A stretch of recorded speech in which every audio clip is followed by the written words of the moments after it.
ਸਤਿ ਸ਼੍ਰੀ ਅਕਾਲ, ਤੁਸੀਂ ਦੇਖ ਰਹੇ ਹੋ ਜਗਬਾਣੀ। ਮੈਂ ਜਤਿੰਦਰ ਸਿੰਘ ਖਹਿਰਾ ਔਰ ਇਸ ਸਮੇਂ ਮੈਂ ਜਿਹੜੀ ਕਾਸਟ ਦੇ ਨਾਲ ਬੈਠਾ ਹਾਂ, ਨਾਨਕ ਨਾਮ ਜਹਾਜ਼, ਯਾਨੀ ਕਿ ਕਾਮਾ ਘਾਟਾ ਬਾਰੂਦ ਦੇ ਉੱਤੇ ਇਹ base film historic drama.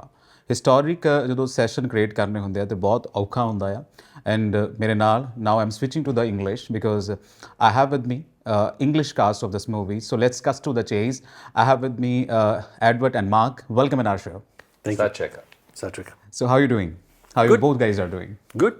Very good. Good to be here. How was working with work experience in Punjabi cinema so far? Well, based on this one film, I mean, it was an incredible experience. Just welcomed with warmth and positive vibes, open arms. Total great collaborative experience working on this. Yeah, the warmth is definitely a USP, I think, of working in Punjabi cinema. It's just really nice, welcoming feeling amongst the team, and just everything every day was just a good feeling, like less tension, less shouting and screaming than what we're used to in other cinema industries here in the country. Here in the country, since Edward has many Bollywood films like So's he. So how you state the difference between Bollywood and this Punjabi cinema? Like in terms of how it is working. It's working. Like I said, there's just a kind of a warmth and that Punjabi hospitality, and everything is there. You do feel it even when you work in Punjabi films. It's nice, and there's a kind of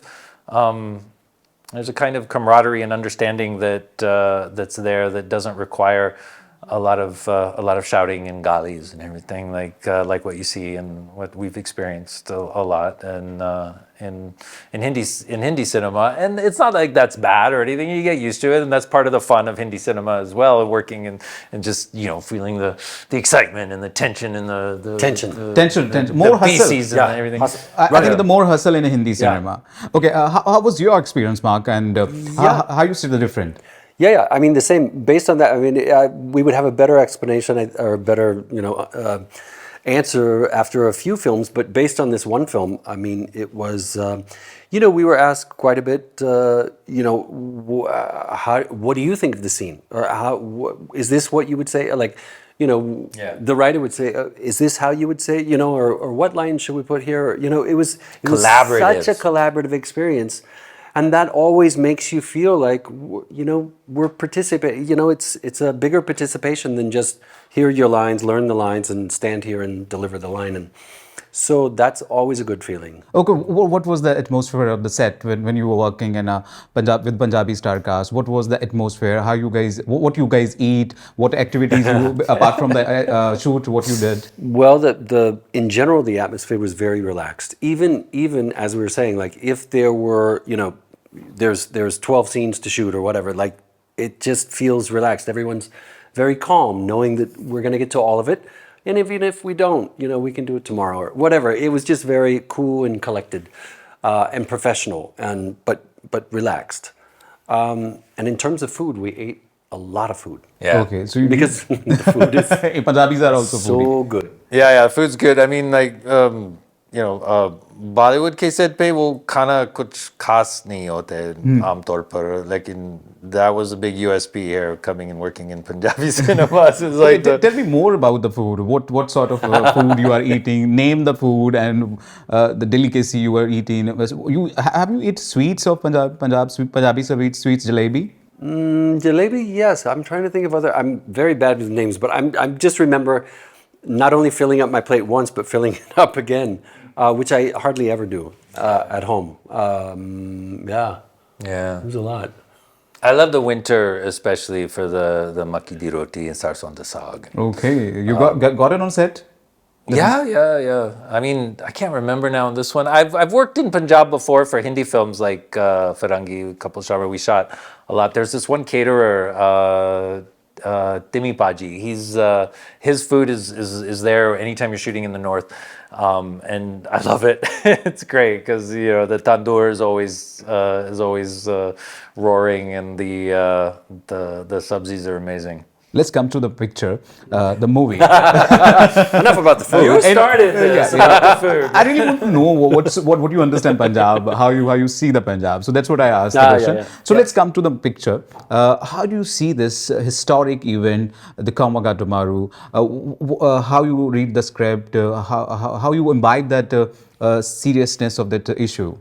So let's start from the mark. I mean, when I was first, called about this, that's when I looked up and had no knowledge of the story, this historical event prior to learning about the film. As with any film of historic merit, you do research about the event, of the characters that it involved. So that was, it was just a lot of research and also it's it's a huge tragedy that not a lot of people know about. So I think it's a super important film in that respect. Yeah, it was quite an eye-opener for me as well. I had not heard about this incident, and I think Punjabis know about this a lot more than other Indian communities. Most of the people I talked to in Mumbai had not heard of the Komagatu Maru. And it's a story that I'm really glad is being told because there's no shortage of these kind of stories about the crimes of colonialism, but this one is kind of unique in a lot of ways, and I think it's good to point out that this was going on in North America as well. And I think in today's situation with xenophobia rampant all across the globe, this story's theme is more relevant than ever. How you relate to the global cinema with this story? If I would ask you this question, the main question, because this story is about the colonialism, a story about the finding the peace of life, finding the good version of the life. They just start their voyage, and they went through Hong Kong, Japan, and finally they reached, but they denied the access to that country. So how do you see that global connection in in context of these days? Yeah, it's definitely relevant today. I think because of climate change, because of conflicts, we're seeing more and more refugee situations, more and more immigration, and like you said, it's just people trying to make a better life for themselves and for their families and for their children. And this has been going on since before the Komagatu Maru and all that. And it's just good these stories are coming out and reminding us that what people who are just looking for a better life are up against sometimes. I think it's interesting. I'm half Finnish, and my great grandparents had come to San Francisco. Okay. Back in the early 1900s. They didn't face any problems. I mean, then they were just looking for a better life too, but they happened to be white, so it was easy for them to come and go. Even though they were not American, they didn't speak English. And yet, just by virtue of their Europeanness, nobody was stopping them. Yeah, that's very fortunate you have. Let's come to this movie picture, this Kamagatu Maru. Tell me something about your character. We'll start from the Mark. Mark, what is your character? If you give us a light clue of your character. Sure. So Malcolm Reed was a real person who denied them access. Denied them, exit at the port. And I guess you could say, the way that I approached it was, this is a guy who is doing his job, and his job is working for the crown, and that's his job. So looking at it less as like an evil character or a bad guy, but more just a guy who's doing his job. Because in that way you can play it as a real person. Okay, it is not a grey shade. What is it? It is not a grey shade, as you said. It's not an evil character. Well, it's open for interpretation, but certainly it's gray. He ultimately in the story, he is not a good guy, but not playing it that way, playing it as somebody who is just, business as usual. But anyway, the real character was not a great person in the end. At the end. Yeah, yeah. Okay. So what is your character in this movie? So I play the role of Hopkinson, who like Reed, was a real person in the history of this story. He actually comes from India. His mother is Indian and his father is British, and he works for the British Crown. In his professional life, he became very important in like rooting out and infiltrating Indian communities in North America, in the U.S. and in Canada, in order to report back and report on any revolutionary activities that might affect, the Indian independence movement and the British control of India. So it's really fascinating for me to learn about him and to get under his skin as half Indian and half British, but a very loyal servant of the British Crown, and using his Hindi, his native Hindi skills to get the job done that he's been given, which is again like Mark's character, not morally very admirable. He's in the business of empire and colonialism, basically, right? Basically. Yeah, but like Mark's character, he's really just a guy who just wants to do his job and do it well. And so, as I often do when I come at these kind of roles, it's really important for me to just not feel like I'm a bad guy, but that I am just someone who has a job to do and wants to do it well. Okay. So later they have a regret to, as you research a lot about their characters, later they have a regret to deny access to the Punjabis who are have so many struggle in their journey, itinerary. They have a sort of, I think, regret. I don't think Hopkinson lived to have time to reflect that much. In my case, I don't know about Reed. I highly doubt that Reed had any sort of regret about that. Oh. He didn't seem like that. From what I read, it didn't seem like that. Because the kind of racism that existed back then, I think, was of another order than what you even see today. Where it didn't enter into the ruling class's mind and the ruling race's mind that there was anything wrong with what they were doing. He wasn't a part of any sort of larger consciousness. He was just thought that he was in the right, and that was right. He's just serving his country, serving the crown as well. Yeah, and sticking to. And probably also there's that sense of power and what I say goes, and And we see that anyway. In a movie. You don't want to reveal much. Yeah, we got to be careful. Yeah. Go see the movie. Yeah. You'll see. So let's come to the movie again, and how this character landed in your lap. How did the character How you get that character? Who approached you? And one of the producers, or the associate director rather, reached out to me on Instagram. Instagram. Yeah. So this is possible to DM Yeah, through yeah. Instagram. So you're available on Instagram. I respond to people all the time. So should anybody message you? Please. Revert it back. Yeah, please. I usually do. I try to. So tell me the most. I don't get that many messages, honestly. So it's not a time-consuming thing. I think after that interview, you must get the messages. Let's see. I'll let you know if I do.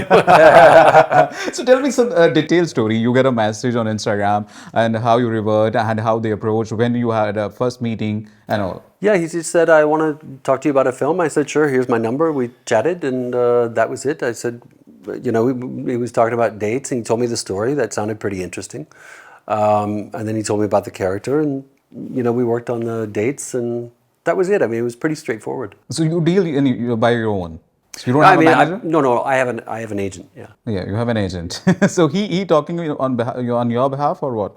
No, when those first two conversations, it was just Indur and I just speaking. Yeah. So what about Edward? Edward, how this movie, how you get that deal? Yeah, I think it was similar, although I don't recall being contacted on Instagram. But you know, the team was aware of my work and that I speak Hindi, and they knew they needed you know, a white guy who speaks Hindi for this role. So that's often when I get contacted. But I and then yeah, had a conversation or two on the phone with the team, and I didn't need a whole lot of convincing. It was just, you know, a nice opportunity. I could tell that to do something, you know, with just a lot of meaning. You know, I feel like this film has a lot to say and a lot to teach people about, and the kind of filmmaking that they're doing and the kind of seriousness with which they're treating the subject, I could just feel. So I was more than willing to jump on board. Since we are addressing a historic moment with this movie, the director has same context. They just want to address that Kamagata Maru incident. So tell me about the professionalism, because we all are we globally we were fascinated. We are fascinated, I think, about the Hollywood cinema. So what is the difference you've seen in this in terms of professionalism, in terms of shooting, in terms of technicalities? So we start from you, since you are the photographer. So I ask from you.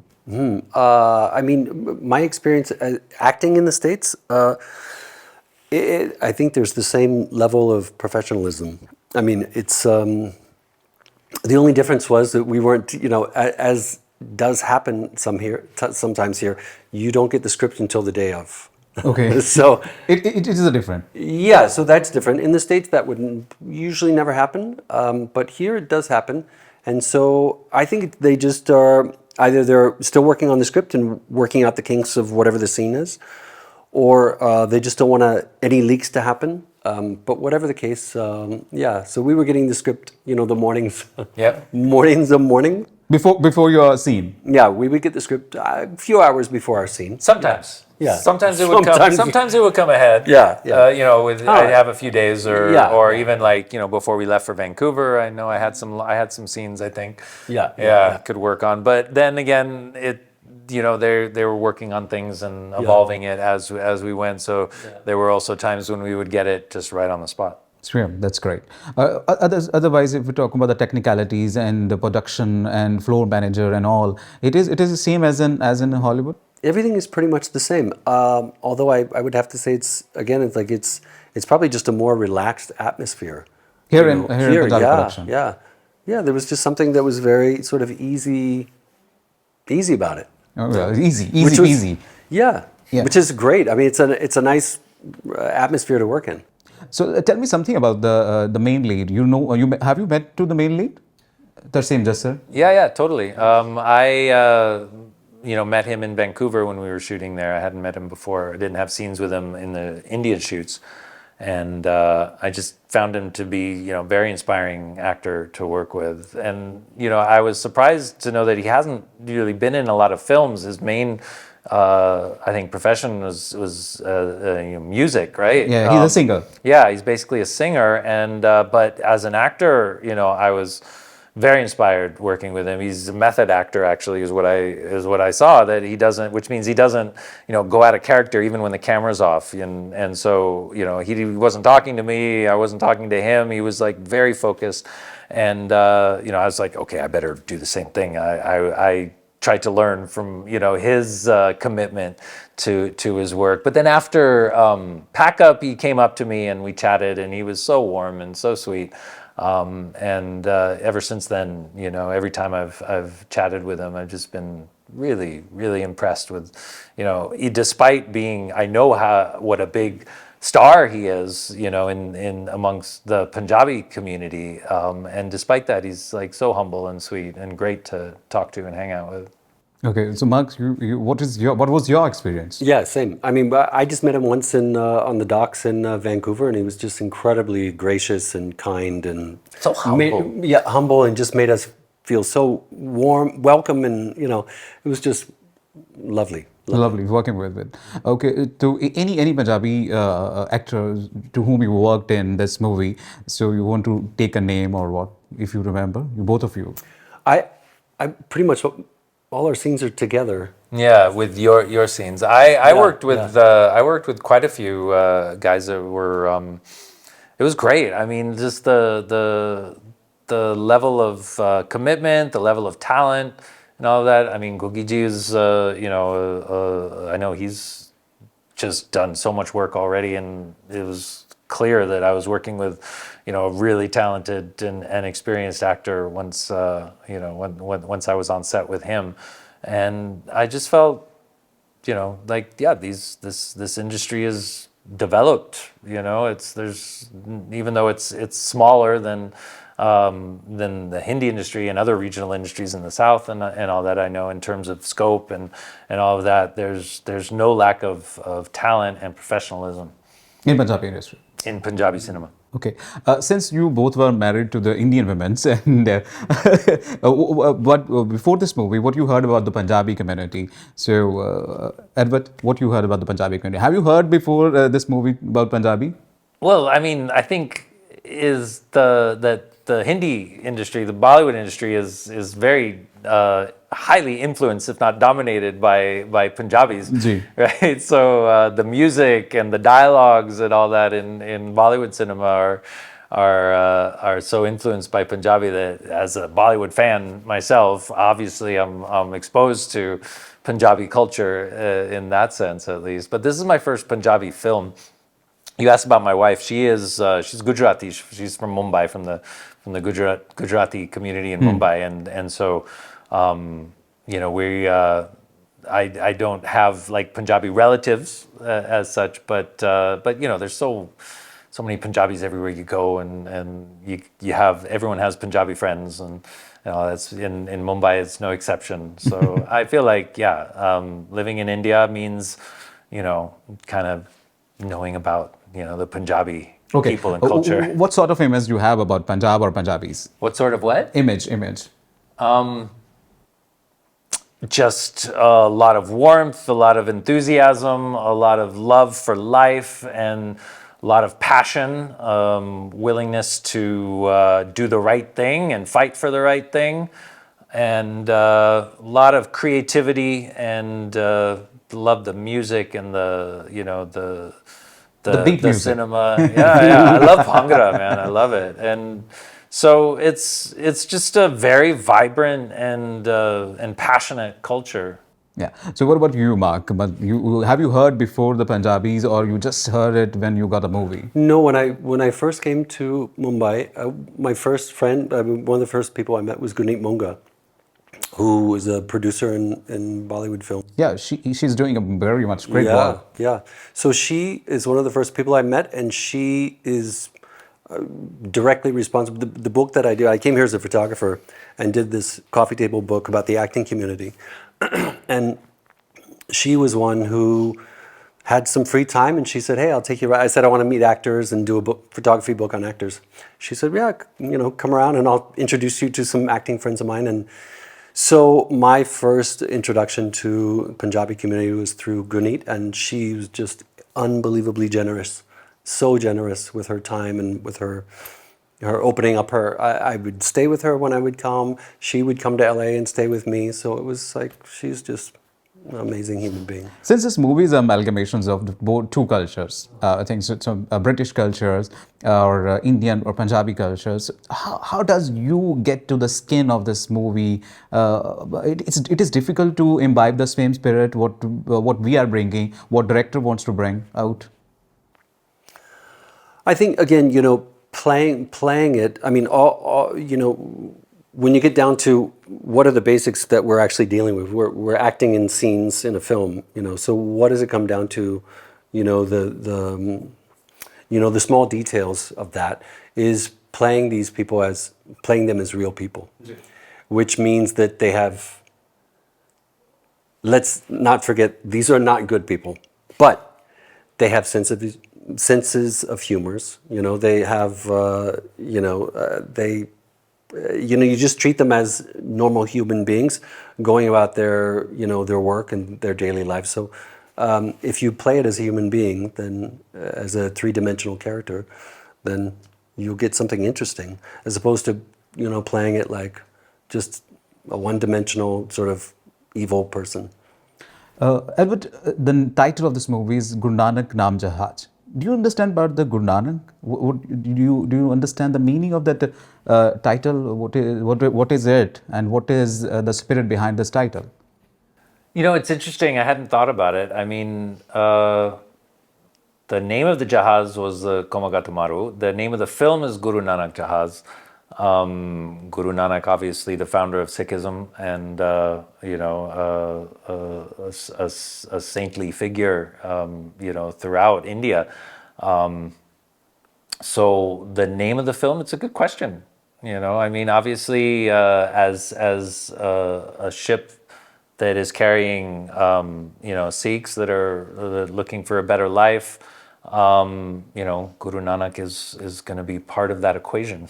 Okay, so if you want to make a guess about the title, so what would be? I don't know. I would, being led by a saint, something along those lines. I think I think it's Jahaj who carried the disciples of Nanak. I think it is the. It is my guess. Yeah. I mean, we didn't ask. Nobody really told us. So we're all just kind of figure it out. I mean, it makes sense. I mean, Yeah, it does I make didn't sense. question it, but yeah, it's a ship that has the disciples of Guru Nanak. Nanak. So I think that's what it's a name. So tell me something about the Sikhism, about the Nihang Singh you have learned so far. How do you see this community, Mark? The Sikh community. How do you see this? Just as we've said, just incredibly warm and generous and hardworking and yeah. Have you went to the Golden Temple ever? No. What about you, Albert?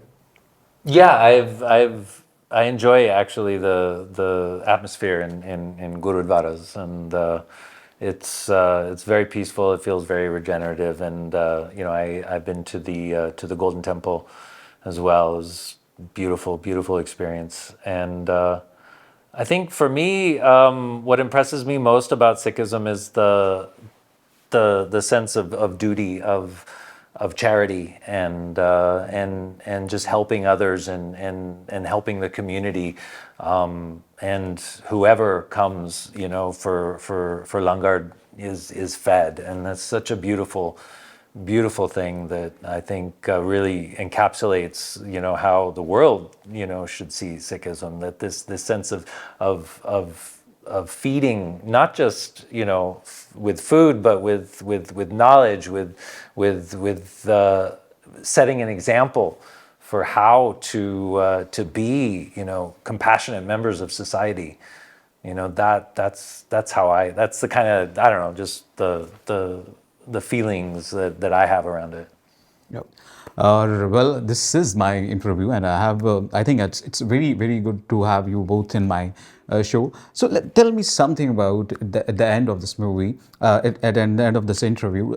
What sort of impression you have so far about Punjabi industry in one sentence? Wow, great. What do you look at? It's about to get even bigger. Yeah, I would say that. It's about to get even bigger. Yeah. So thank you for giving us the time, and Thank you. Thank you. hope this movie works well, and we'll see you in another projects of Punjabi cinema. Thank you very much, Edward and Mark. Thank you. Thank you. Thank you so much. Thank you.